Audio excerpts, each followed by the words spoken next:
My name is Ignacio Montalvo Espinosa, and I'm going to present this code that we used in class, and I have to explain it. So, the first line, it says import math. It is used in some, just some,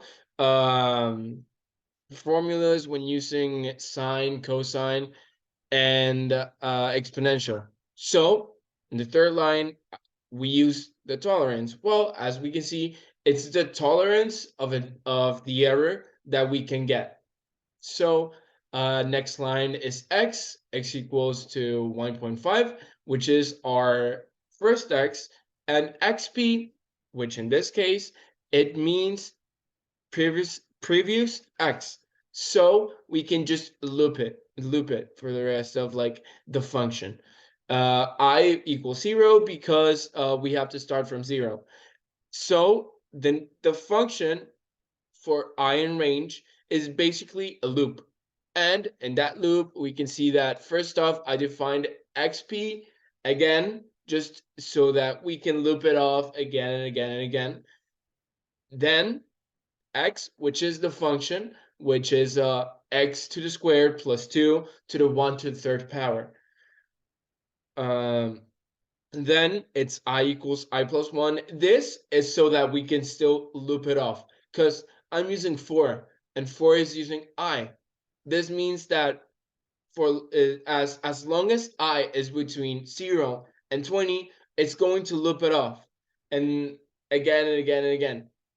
The next line is error. So here error means how small we can get it to so that we can see the smallest of differences between the actual answer and the what is going to be the answer. Next up is just like print. It prints the iteration, which actually I'm going to change real quick. It's from C to T. Is the number of iteration, the value of x, and the amount of error we can find in that x. Next up is if error, print if error it's smaller than the tolerance, as we can just use tolerance up here.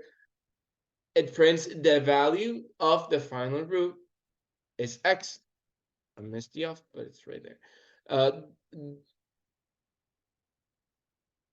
this value is the final root, and then the x, right? Basically, and it breaks. Basically, it stops.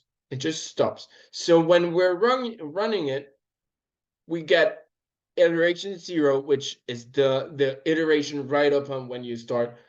Then iteration 2, iteration 3, iteration 4, iteration 5, until iteration 5, which is 1.6949, we get the smallest error yet. And because it is smaller than our tolerance, that means that the value of the final root is 1.6949.